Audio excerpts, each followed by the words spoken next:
Well, it's race day here at Rudy's 2024, so this is the second ODSS race, and unfortunately we had some bad luck yesterday in testing with the car. We were out here by 6 a.m., drove through the night Wednesday night, and we're on the track by noon, and by 12:15 we had a car ready to put back in the trailer and go back home. So we had kind of an unfortunate chain of events that happened. We had some inserts pull out of the head that lifted the rocker pedestals off the car. We made about 2.7 seconds into the run, and when we had number 2, 4, and 6 rocker pedestals pulled out of the head, and then combustion was happening and the pressure had nowhere to go, so it torched out between the block and the head. Lots of damage to the engine. It's all aluminum stuff that I think we can either weld or machine down and fix, but it's going to require a complete rebuild. No just fixing it with sleeves and pistons. So we are going to load up and go back home. We've spent a lot of time prepping for this race and left some things undone back home, so I figure I can gain myself a day or two by heading back a day early. So we're going to roll the rig out of here. We're going to let Brett and the guys here to run the apparel trailer, and they can catch the content of the event. Hopefully they can have a great event. So good luck to everybody, and we'll see you at UCC ODR June 2nd.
So right now we're still pushing water out of the track. Just got through the storm here at Rudy's, and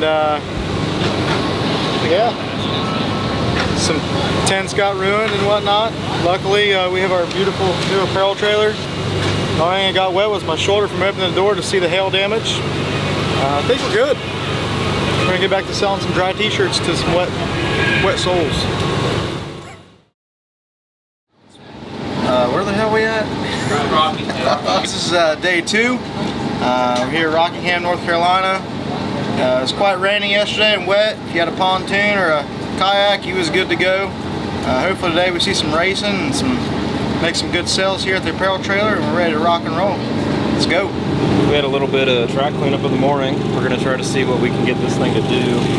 This truck had a 472-107 setup on it, and we actually took that off, and I just remade some new piping and everything. It's got a VS Racing 80, 89, 101 T4 housing on it now, so just working on seeing if we can get it to slow down enough. We're going to do a second gear start file, but we're still just leaving it first to see what we can do.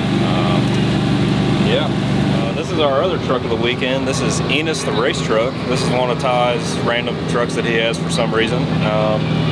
We didn't get mine together in time, so we decided to take a little pit stop in Kentucky, and by pit stop I mean 6-hour trip out of the way to get this truck, and then come another 8 hours here. So we got to take Luke's truck over there on a 20-ish minute test drive, and then drive it 6 hours down and 8 hours over. So, you know, no big deal. And now we have Enos.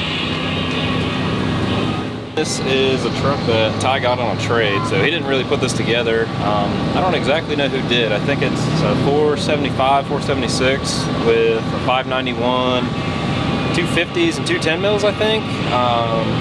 Not sure really who did the trans. Don't really know much about the truck at all, except for I had to do a lot messing with the cow tracks, trying to get suspension right. Yesterday I tried to do some wheelies at 4-wheel drive, so that was pretty cool. But mess with it today and see what we can get it to do, I guess.